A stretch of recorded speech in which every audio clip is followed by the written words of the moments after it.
Hello there. What is going on, everyone? Today we are going to be talking about 10 things that I would love to see in a future spaceship game. With the cancellation of X-Wing and Armada officially by Asmodee, it has left this big void in Starship tabletop gaming, and there are some interesting prospects on the horizon, what with Drop Fleet Commander having a new edition coming out, and of course Star Trek Into the Unknown getting ready to release.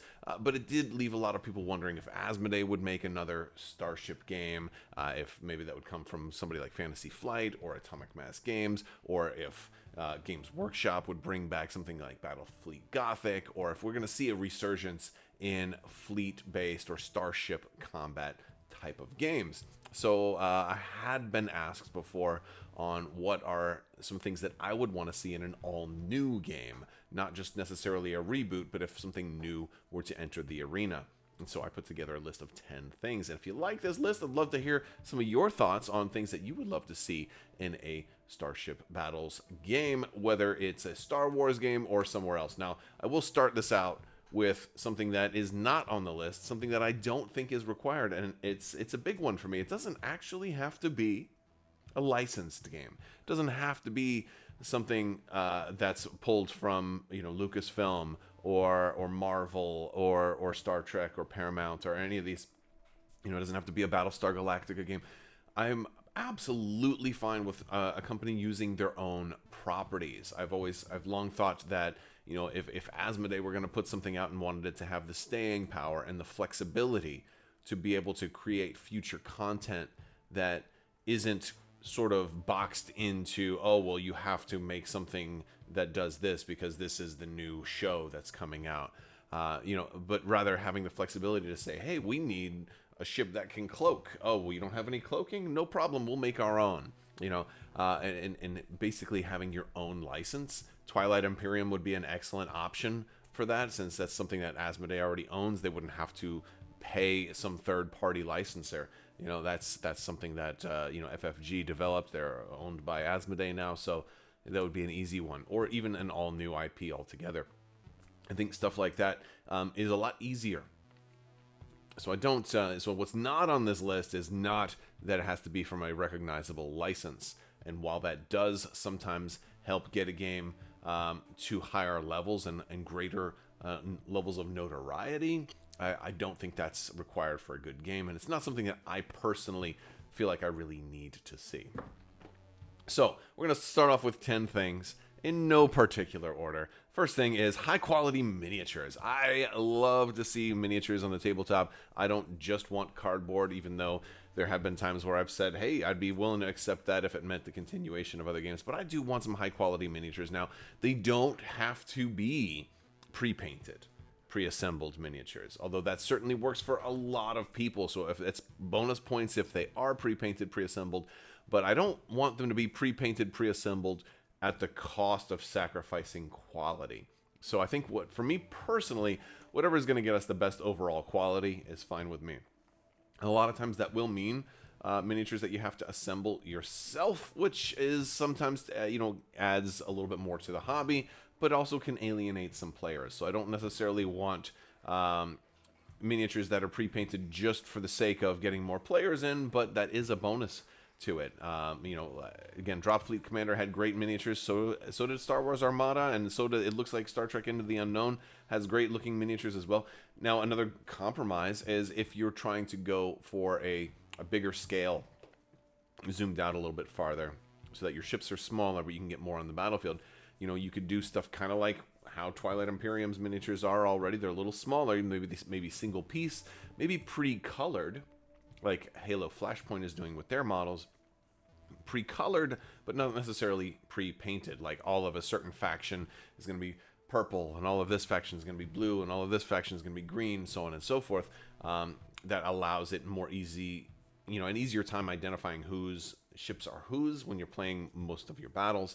That could be a kind of a go-between, but either way, I like beautiful miniatures. I want great looking miniatures on the table because they add immersion and they make the whole cinematic aspect of the game really cool. So that's definitely one of the things that I want to see.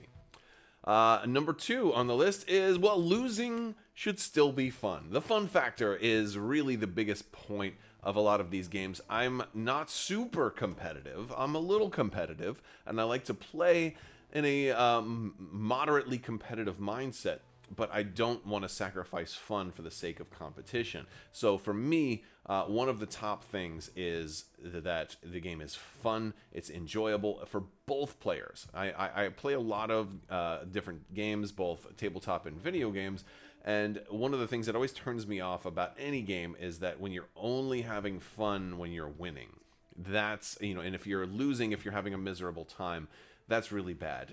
There's definitely a threshold there, and it's kind of a sliding scale on how much fun you really need to be having. And if everybody's having tremendous fun, regardless of winning or losing, then maybe it diminishes the value of a win. But there's definitely needs to be a fun factor that's being had even when you're losing. And because, again, you want people to keep coming back to the table. You want people to continue to play over and over again. So I think there should be some definite fun factor aspects. And I think there's a lot of ways you can do that. Some games, the strategy starts before the game even starts. So, the bigger impact a turn 0 can have, the way setup and deployment and mission selection, if you're doing a game that has missions, to maybe even having something like a once per game ability that, hey, I'm losing, but I can still hit my Death Blossom. Oh, I'm still going to take out a couple of your ships on my way out.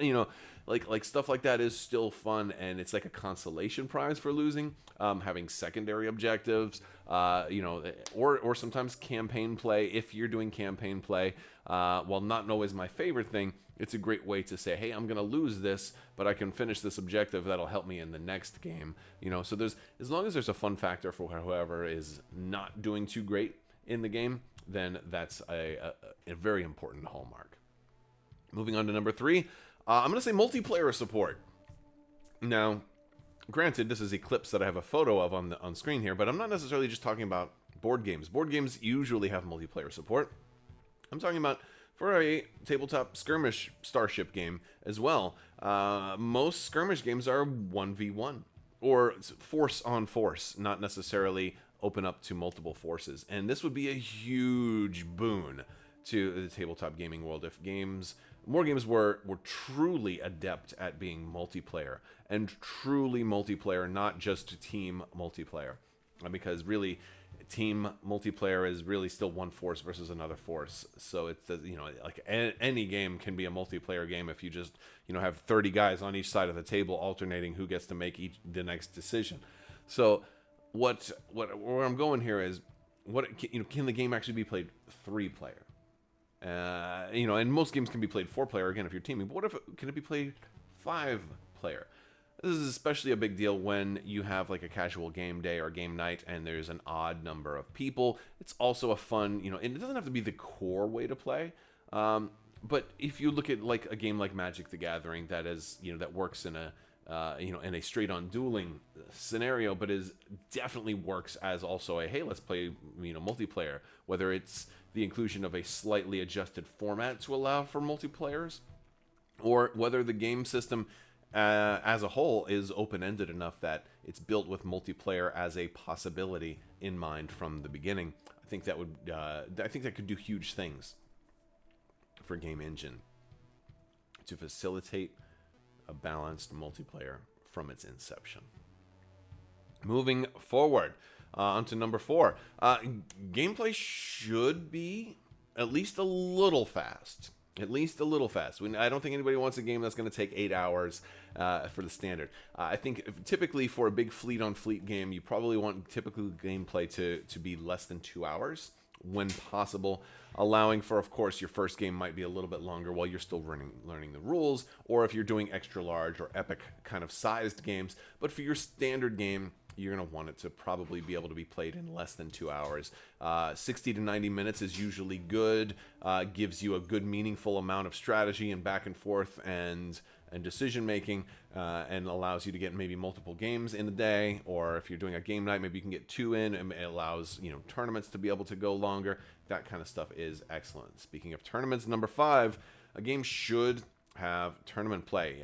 A lot of games need dedicated, organized play in order to thrive. This is Granted, I'm not necessarily a massive tournament player. I do tournaments a lot for a lot of the games that I play, but I'm not super competitive. But I still love going to tournaments, and I enjoy the scene, and I also enjoy the discussion that a competitive meta brings to the game, because it helps find certain balance issues that might have flown under the radar if the game was purely casual. And I think games need to be both. Again, you need to have that fun factor, like I talked about earlier. You need to be able to cater to casual players. Cater to casual players and cater to casual players, both of those.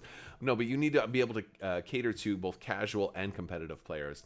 Game needs to be fun for casuals, but you also really need it to be balanced enough that a competitive tournament setting can thrive and help get the game greater visibility and have it appeal to lots of different types of people.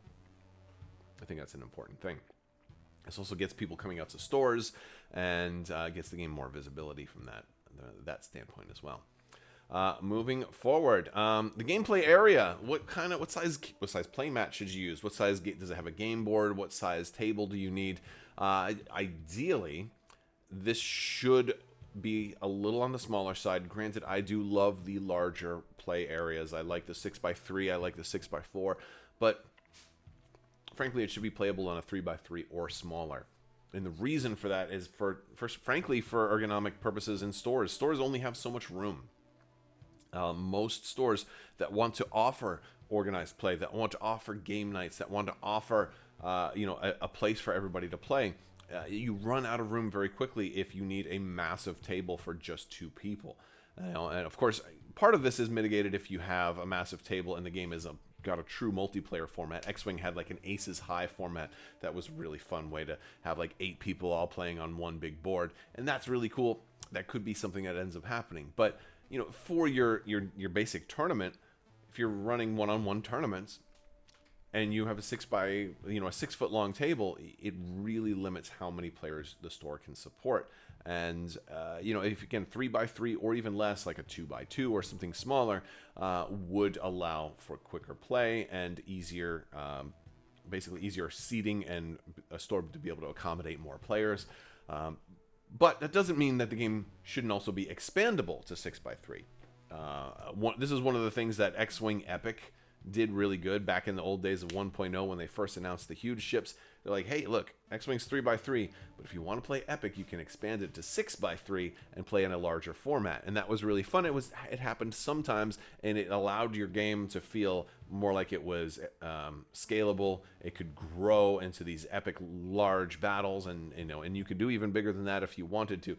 So if the gameplay is subject to get larger and still functions well enough when it gets larger like that, then that's really cool too. But again, you do need your standard 1v1 kind of organized play tournament / setting to be on a slightly smaller surface, so that stores can actually get people in chairs and accommodate more players. Moving up beyond the gameplay area, number 7 is the ship scales. Look, if we're doing a cool ship game, I don't want every ship to be the same size.